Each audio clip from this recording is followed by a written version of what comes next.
ఈరోజు వీడియోలోకొచ్చి international జర్మలాజికల్ institute limited అనే IPO అనమాట. Main board IPO. ఆ కంపెనీ అనాలిసిస్ చూసి లేటెస్ట్ గ్రే మార్కెట్ ప్రీమియం చూసి అప్లై చేయాలా లేదా అన్న దాని గురించి చూద్దాం.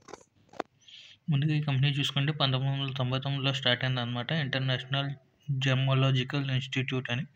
ఇది గ్లోబల్లీగా రికగ్నైజ్ అయ్యి ఉందనమాట. సర్టిఫైయింగ్, గ్రేడింగ్ డైమండ్స్ గురించి, జెమ్ స్టోన్స్ గురించి అండ్ జ్యువెలరీ గురించి సర్టిఫికేట్లు అవి ఇస్తూ ఉంటుంది. అలాగే ఇది గ్రేడింగ్ రిపోర్ట్స్ ద్వారా అనలైజ్ చేసి సర్టిఫికేట్ క్యారెక్టర్స్ స్టోన్ మంచిదా కాదా అని చెప్పి వెయిట్, దాని క్లారిటీ, కలర్ ఇవన్నీ స్టోన్స్‌కి సర్టిఫికేట్లు ఇస్తూ ఉంటుందనమాట ఈ కంపెనీ గురించి. ఇది ఓన్లీ ఆల్ ఓవర్ వరల్డ్‌లోనే ఇది రెండో పెద్ద కంపెనీ అనమాట. ఇది ఇండియన్ కంపెనీల్లో మార్కెట్‌లో లిస్ట్ అవ్వబోయే ఫస్ట్ కంపెనీ అనమాట. సో, మోనోపోలీ అని చెప్పి అనొచ్చనమాట దీన్ని. అలాగే ఓవరాల్‌గా చూసుకుంటే ఈ కంపెనీ వచ్చి 31 లాబొరేటరీస్ వరల్డ్ వైడ్‌గా ఉన్నాయన్నమాట. అందులో జ్యువెలరీ, నేచురల్ డైమండ్స్, ల్యాబ్‌లో తయారు చేసిన డైమండ్స్‌కి, అలాగే జెమ్ స్టోన్స్‌కి అన్నిట్లికి సర్టిఫికేట్లు ఇవ్వడం వల్ల, అలాగే 18 స్కూల్‌లు కూడా ఉన్నాయి. టెర్మినాలజీ గ్రాడ్యుయేట్ స్కూల్స్ కూడా ఉన్నాయన్నమాట. Students every year pass out అవుతూ ఉంటారు. వాళ్ళ ద్వారా ఈ కంపెనీలోనే జాబ్స్ కూడా ప్రొవైడ్ చేస్తూ ఉంటుందన్నమాట. అలాగే సెప్టెంబర్ 30, 2024కి సర్టిఫికేషన్ బిజినెస్ ద్వారా 31 బ్రాంచెస్ ఉన్నాయి. అలాగే 10 కంట్రీల్లో కూడా లాబొరేటరీస్ ఉన్నాయన్నమాట. అందులో సూరత్‌లో ఇండియాలోనే ఉన్నాయి. ముంబైలో కూడా ఉంది. దాని తర్వాత మిగిలినవన్నీ New York, Bangkok, Dubai, Hong Kong and Shanghai అనే దేశాల్లో కూడా బిజినెస్ ఉందన్నమాట దీని గురించి. ఒకవేళ మనం రెవెన్యూ వైస్‌గా చూసుకుంటే 17% ఏమో నేచురల్ డైమండ్ ద్వారా రెవెన్యూ వస్తే, అలాగే లాబొరేటరీ గ్రోన్ డైమండ్స్ అంటే లాబొరేటరీలో తయారు చేసిన డైమండ్స్‌కి 51% రెవెన్యూ వస్తుందన్నమాట. బాకీ మిగిలినవన్నీ జ్యువెలరీ ద్వారా 27% రెవెన్యూ వస్తే, ఎడ్యుకేషన్ కాలేజెస్ ద్వారా 2.40% రెవెన్యూ వస్తుందన్నమాట ఈ కంపెనీకి. ఓవరాల్‌గా కంపెనీ ఫైనాన్షియల్స్ చూసుకుంటే, అసెట్స్ చూసుకుంటే 21లో చూసుకుంటే మనకి 319 కోట్లు ఉంటే, 22లోకి వచ్చేటప్పటికి 409 కోట్లు అయిందనమాట. అలాగే డిసెంబర్‌లో చూసుకుంటే 603 కోట్లు ఉంది. సెప్టెంబర్ క్వార్టర్‌లో చూసుకుంటే 775 కోట్లు ఉందన్నమాట. అలాగే రెవెన్యూ కూడా చూసుకుంటే 374 కోట్లు ఉంటే 21లో, 22లో ఉన్న 500 కోట్లు ఉందన్నమాట రెవెన్యూ. అలాగే 23లో చూసుకుంటే 648 కోట్లు ఉంది. సెప్టెంబర్ క్వార్టర్‌లో చూసుకుంటే 24లో 619 కోట్లు ఉందన్నమాట. దగ్గర దగ్గర 620 కోట్ల వరకు రెవెన్యూ వచ్చిందన్నమాట సెప్టెంబర్ క్వార్టర్‌లో.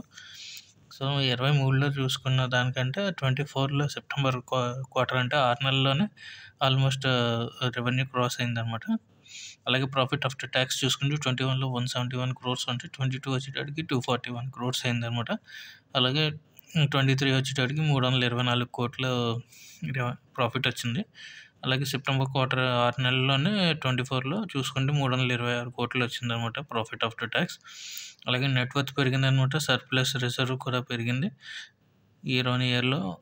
తర్వాత బోరింగ్ అంటే ఇది డెట్ ఫ్రీ కంపెనీ అనమాట. ఇది కూడా మంచి గుడ్ కంపెనీ అనమాట. కన్సర్న్ మనం ఫైనాన్షియల్స్ పరంగా చూసుకుంటే అప్ అంటూ లేదు ఈ కంపెనీకి. అలాగే రెవెన్యూ పరంగా చూసుకుంటే గుజరాత్ ద్వారా 53% రెవెన్యూ వస్తుంది. మహారాష్ట్ర నుంచి 36% వరకు రెవెన్యూ వస్తుందన్నమాట మహారాష్ట్ర నుంచి. మిగిలిన ఇండియాలో మిగిలిన స్టేట్ల నుంచి దగ్గర దగ్గర 10% రెవెన్యూ వస్తుందన్నమాట. అలాగే ఎబిటా మార్జిన్ చూసుకుంటే 70% ఉంది. ప్యాట్ మార్జిన్ చూసుకుంటే 51% ఉందన్నమాట. పీఈ చూసుకుంటే ఏంటంటే 50.72 టైమ్స్ పీఈ ఉందన్నమాట. అలాగే ఇండస్ట్రీ పీఈ అంటే ఆల్రెడీ ఏం కంపెనీస్ లిస్ట్ అయ్యలేదు కాబట్టి స్టాక్ మార్కెట్‌లో దీని పీఈ గురించి మనం ఇప్పుడు ప్రస్తుతానికి డిస్కషన్ చేయక్కర్లేదన్నమాట. అలాగే కీ పెర్ఫార్మెన్స్ ఆర్ఓఈ చూసుకుంటే 76% ఉంది. ఆర్ఓఐసీ చూసుకుంటే 81% ఉందన్నమాట.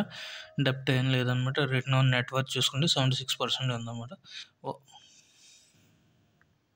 అలాగే ఈ కంపెనీ యొక్క ఆబ్జెక్టివ్ చూసుకుంటే ఈ ఐపీఓని ఎందుకు తీసుకొచ్చారంటే, పేమెంట్‌ని పర్చేస్ చేసిన కంపెనీస్ ఉన్నాయన్నమాట. బెల్జియం గ్రూప్‌లోని, నెదర్లాండ్‌లోని ప్రమోటర్స్ గ్రూప్‌కి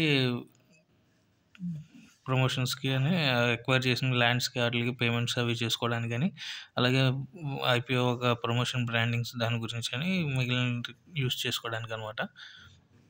అలాగే యాక్సిస్ క్యాపిటల్ లిమిటెడ్ అని చెప్పి, Kotak Mahindra capital, Morgan Stanley, SBI capital markets అని చెప్పి వీళ్ళందరూ ఐపీఓకి లీడ్ మేనేజర్స్ కింద ఉన్నారు. వెబ్సైట్ వచ్చి మనకి ఇన్ఫోటెక్ టెక్నాలజీస్లో అలాట్మెంట్ మనకి తెలుస్తుంది అనమాట.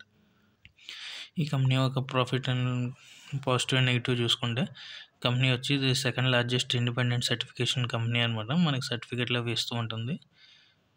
జ్యువెలరీ గాను హై బ్యారియర్ ఇండస్ట్రీ ద్వారా డైమండ్స్ కానీ జ్యువెలరీకి సర్టిఫికేట్స్ ఇస్తుందన్నమాట.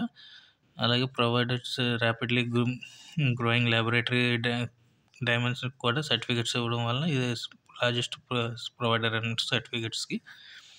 అలాగే extensive range certification, acceleration services ఇవన్నీ ఆఫర్ చేస్తూ ఉంటుంది అనమాట కస్టమర్స్కి అందరికీ. ఇది ఒక పెద్ద వాల్యూ చైన్ కింద తయారైంది అనమాట. అలాగే ఎడ్యుకేషన్ కూడా ప్రొవైడ్ చేస్తుంది. అలాగే ఎడ్యుకేషన్ అయిన తర్వాత అందరికీ జాబ్స్ కూడా ప్రొవైడ్ చేస్తూ ఉంటుంది అనమాట. కంపెనీ బ్రాండ్ ద్వారా ప్రమోట్ చేస్తూ ఉంటుంది అనమాట. నెగిటివ్ ఏంటంటే ఆఫర్ ఫర్ సేల్ కూడా ఉందన్నమాట ఇందులో. అందులో ఎక్కువ portion offer for sale, promoters staking sale చేయడం అది పెద్ద నెగిటివ్ పాయింట్ అనమాట. అలాగే రెవెన్యూ కూడా 90% మనకి మహారాష్ట్ర, గుజరాత్ నుంచి రెవెన్యూ వస్తుందన్నమాట. అలాగే ఎవ్రీ ఇయర్ స్టాఫ్ శాలరీకి 50% వచ్చిన రెవెన్యూలో 50% స్టాఫ్ శాలరీస్కి వెళ్ళడం ఈ కంపెనీకి కొంచెం కన్సర్న్ అనమాట.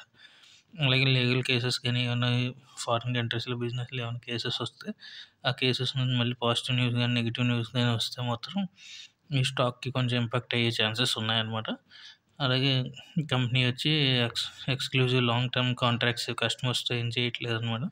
అది కూడా కొంచెం కన్సర్న్ అనమాట ఈ కంపెనీకి.